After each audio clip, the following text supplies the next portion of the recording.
Hello साथियों, मैं राहुल और आप सबका हमारे YouTube channel RB classes IQ में स्वागत है। तो जैसा कि अभी आप लोगों को पता होगा कि हम लोगों ने क्लास 10 की साइंस की क्लास स्टार्ट की थी, तो अभी उसमें से पहले चैप्टर की फर्स्ट वीडियो आप लोगों को मिली है। पहला चैप्टर हमारा कौन सा था? प्रकाश का परावर्तन था। तो उसमें हम लोगों ने प्रकाश के बारे में पढ़ा था, प्रकाश के गुण क्या होते हैं वो पढ़ा था, प्रदीप अप्रदीप्त वस्तु के बारे में पढ़ा था, ठीक है। और वीडियो रिकॉर्ड होते होते मोबाइल में कुछ प्रॉब्लम हुई, तो इस वजह से वो क्या हुआ कि मोबाइल जो बंद हो गया था और हम यहाँ पे पढ़ाते रहे और वीडियो का रिकॉर्ड भी नहीं हो रही थी। तो ठीक है, इसलिए हम लोग ये पार्ट 2 है प्रकाश के परावर्तन का, और आप एक या दो वीडियो और आएंगे प्रकाश के परावर्तन की, तो जिसमें आप लोगों को क्या होगा कि पूरा चैप्टर खत्म हो जाएगा। तो आज की इस वीडियो में ना हम लोग पढ़ेंगे प्रकाश के माध्यम क्या होता है, ठीक है, प्रकाश का परावर्तन क्या होता है, और प्रतिबिंब क्या होता है, प्रतिबिंब कितने प्रकार के होते हैं, गोलीय दर्पण के बारे में पढ़ेंगे, गोलीय दर्पण क्या होता है, कितने प्रकार का होता है, ठीक है। तो आज तो सबसे पहले हम लोग देखेंगे प्रकाश के माध्यम क्या होते हैं, ठीक है।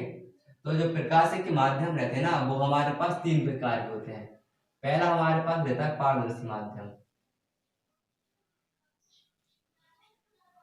पहला कौन सा होगा हमारे पास? पारदर्शी माध्यम। दूसरा हमारे पास होता है अपारदर्शी। दूसरा क्या होगा? अपारदर्शी माध्यम। अपारदर्शी, ठीक है। और जो तीसरा होता है वो होता है पारभासी।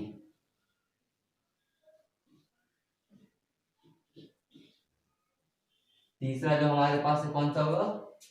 पारभासी। अब आप देखो कि पारदर्शी माध्यम क्या होता है।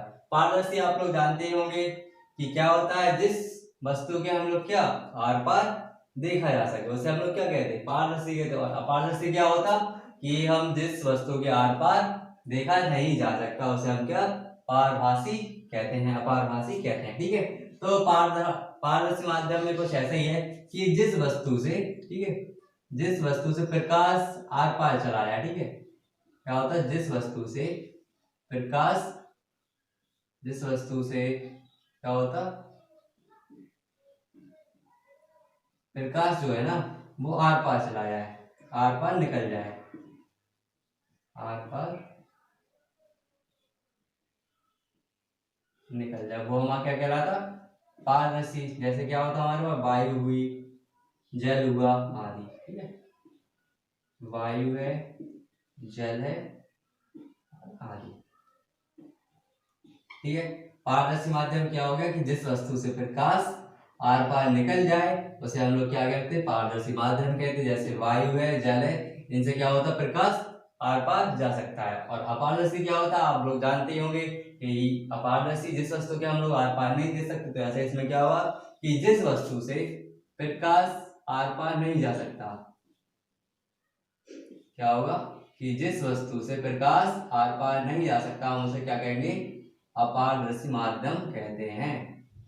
जिस वस्तु से प्रकाश आर पार, जिस वस्तु से प्रकाश आर पार नहीं जा सकता है, ठीक है, जिस वस्तु से क्या होगा कि प्रकाश आर पार नहीं जा सकता उसे हम लोग अपारदर्शी माध्यम कहते हैं। जैसे क्या होगा हमारे पास? हमारे पास लोहा है, ठीक है, पत्थर हुआ, यानी ठोस वस्तु है जिससे क्या होगा? प्रकाश आर पार नहीं जा सकता, ठीक है। अब हमारे पास बचता है क्या? पारभासी। तो पारभासी इसमें क्या होता है कि प्रकाश का ना कुछ भाग आर पार निकल पाता है, उसे हम लोग क्या कहते हैं? पारभासी कहते हैं। यानी कि जिस वस्तु से प्रकाश का कुछ भाग आर पार निकल पाए, जिस वस्तु से, जिस वस्तु से प्रकाश का, जिस वस्तु से प्रकाश का कुछ भाग क्या हो बाहर निकल पाए, कुछ भाग बाहर निकल पाए, हम उसे क्या कहते हैं? पारभासी। जैसे क्या हुआ हमारे पास? तेल लगा हुआ कागज,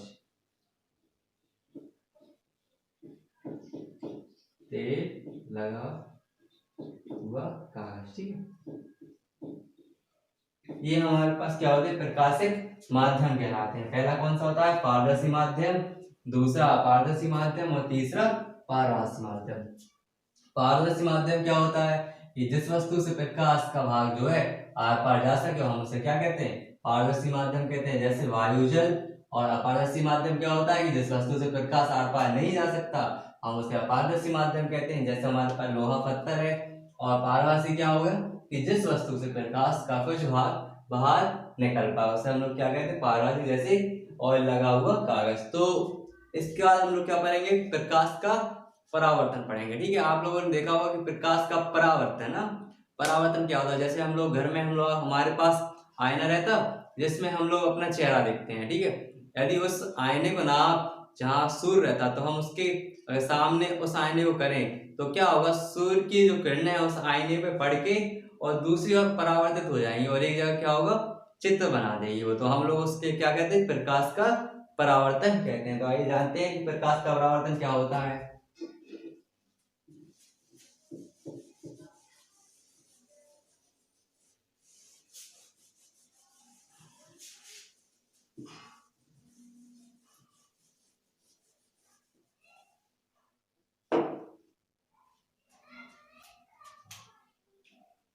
ठीक है, तो हम लोग क्या पढ़ रहे हैं प्रकाश का परावर्तन। प्रकाश का परावर्तन।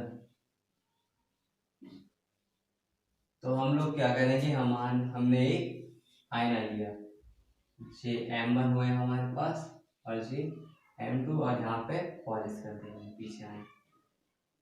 कोई दर्पण है तो हमने इसके यहाँ पे पॉलिश कर दी। अब क्या हुआ, कोई किरण यहाँ से आई और इस दर्पण पे गिरी तो क्या होगा, इस दर्पण से परावर्तित होकर ये यहाँ पे लौट गई। ठीक है, अब इसमें होता क्या है कि जो आने वाली किरण रहती है, ठीक है, ये आने वाली किरण रहती है तो हम इसे क्या बोलते हैं आपतित किरण। क्या कहेंगे, आपतित किरण। और जो जाने वाली किरण है उसे हम लोग बोलते हैं परावर्तित किरण।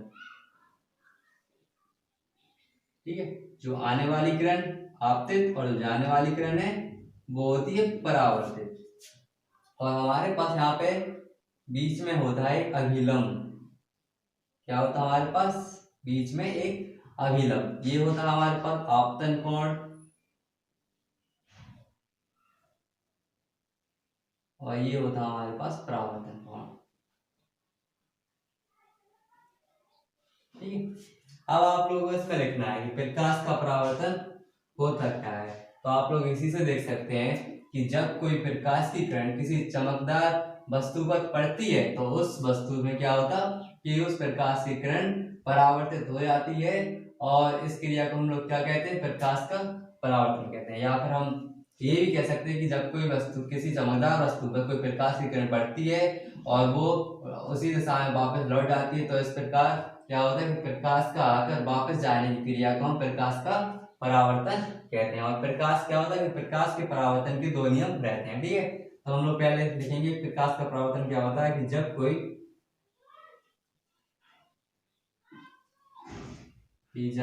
प्रकाश की किरण जब कोई प्रकाश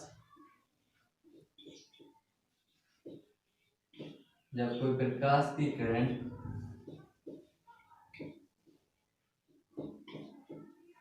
किसी चमकदार वस्तु पर पड़ती है, किसी चमकदार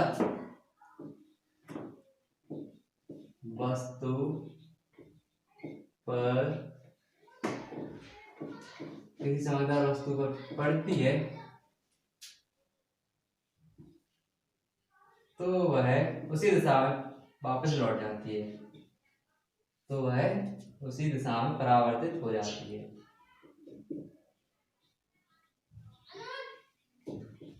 उसी दिशा में क्या होता है परावर्तित हो जाती है। ठीक है, हम क्या कहते हैं इस घटना को प्रकाश का परावर्तन कहते हैं। प्रकाश का परावर्तन कहते हैं। ठीक है, तो क्या होता है प्रकाश परावर्तन के हमारे पास दो नियम होते हैं। तो पहला नियम है हमारे पास, ठीक है, तो प्रकाश परावर्तन के कितने नियम होते हैं, दो नियम। और ये हमारे पास जो क्वेश्चन है ना इम्पोर्टेंट क्वेश्चन है, ये एग्जाम में अक्सर पूछा जाता है। तो हमारे पास प्रकाश के परावर्तन के दो नियम होते हैं। तो पहला नियम जो होता है, आप लोग यहाँ पे देख ही रहे होंगे कि अभिलंब एन, आपतित किरण, परावर्तित किरण और अभिलंब, ये क्या होता है, तीनों एक ही जगह होते हैं, यानी कि तीनों एक ही तल में है। तो हम इसमें क्या लिखेंगे कि आपतित किरण, आपतित किरण कॉमा परावर्तित किरण, आपतित किरण कॉमा परावर्तित किरण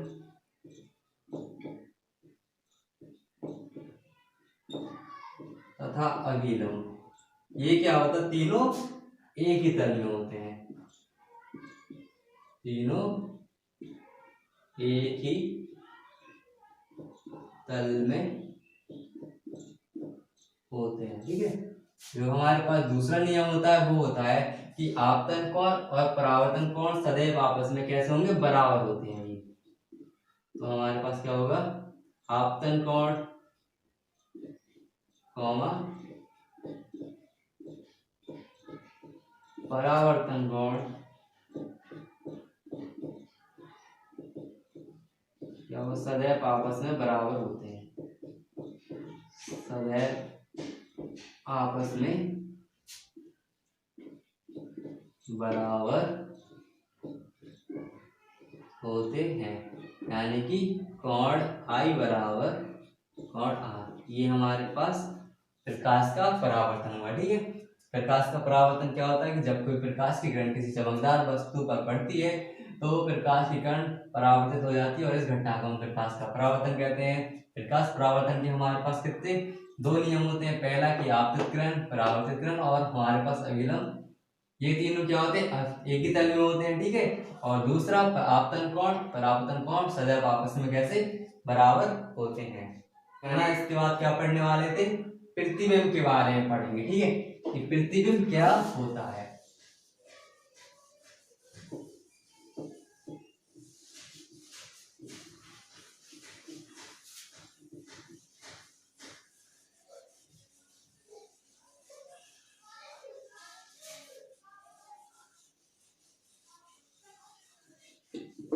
देखो आप लोग प्रतिबिंब के बारे में बता दिया जाए कि प्रतिबिंब क्या होता है।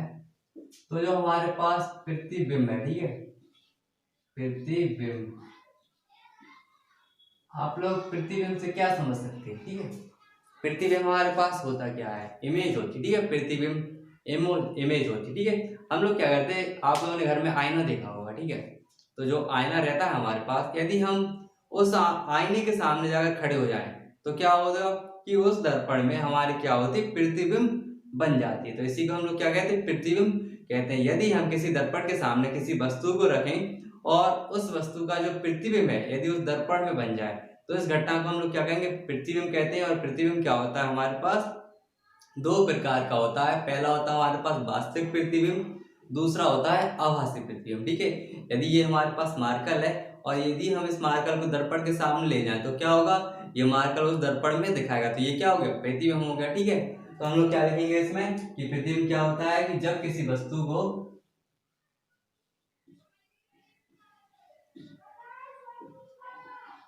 जब किसी वस्तु को जब किसी वस्तु को दर्पण के सामने रखा जाता है, जब किसी वस्तु को दर्पण के सामने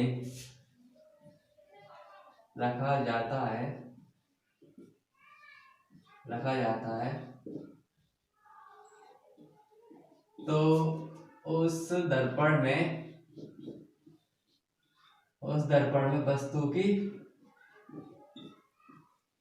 वस्तु की क्या होती है, आकृति बन जाती है। ठीक है, वस्तु की आकृति बन जाती है, इसे हम क्या कहेंगे, प्रतिबिंब। और जो प्रतिबिंब है वो हमारे पास कौन सा होता है, पहला वास्तविक प्रतिबिंब होता है, वास्तविक प्रतिबिंब। और जो हमारे पास दूसरा होता है वो होता है आभासी प्रतिबिंब, आभासी प्रतिबिंब। तो हमारे पास इन दोनों में से ना कुछ इनके मेन टॉपिक रहते हैं जो एग्जाम में पूछे जाते हैं। तो जो वास्तविक प्रतिबिंब है, ठीक है, तो ये हमारे पास क्या होता है, जैसे हमारे पास कोई वस्तु है, यानी किसी बिंदु वस्तु पर पड़ने वाली यदि प्रकाश की किरणें, ठीक है, अगर दूसरे बिंदु पर वास्तविक मिलती हैं तो वो क्या होता है, हमारे पास वास्तविक प्रतिबिंब कहलाता है, ठीक है। और इस प्रतिबिंब हमारे पास होता क्या है कि जो वास्तविक प्रतिबिंब है हम इसे पर्दे पर प्राप्त कर सकते हैं, ठीक है, पर्दे पर प्राप्त कर सकते हैं, पर्दे पर क्या होता, प्राप्त कर सकते हैं हम इसे। और इसको क्या होता है कि हम इसे पर्दे पर प्राप्त नहीं कर सकते, पर्दे पर प्राप्त नहीं कर सकते। इसकी हम क्या कर सकते, फोटो खींच सकते हैं, इसकी हम फोटो ले सकते हैं, पर हम इसे पर्दे पर प्राप्त नहीं कर सकते। बस एग्जाम में से किन्हीं में से जी वाला क्वेश्चन पूछा जाता है कि वास्तविक प्रतिबिंब क्या होता है, हम लोग क्या कहेंगे, वास्तविक प्रतिबिंब को हम लोग पर्दे पर प्राप्त नहीं कर सकते हैं, और आभासी प्रतिबिंब को हम लोग पर्दे पर प्राप्त नहीं कर सकते, और वास्तविक प्रतिबिंब को जो है ना पर्दे पर प्राप्त किया जा सकता है, ठीक है। तो दोस्तों आज की वीडियो में सिर्फ इतना ही, मिलते हैं नेक्स्ट वीडियो में। और जिन लोगों ने हमारे चैनल को सब्सक्राइब नहीं किया है वो हमारे चैनल को सब्सक्राइब करें और जुड़ें। और जिसने भी हमारी इस वीडियो का पहला पार्ट नहीं देखा, प्रकाश का परावर्तन का पहला पार्ट, तो आप लोगों को डिस्क्रिप्शन बॉक्स में उसका लिंक मिल जाएगा और उसका पहला पार्ट जरूर देखें। जय हिंद।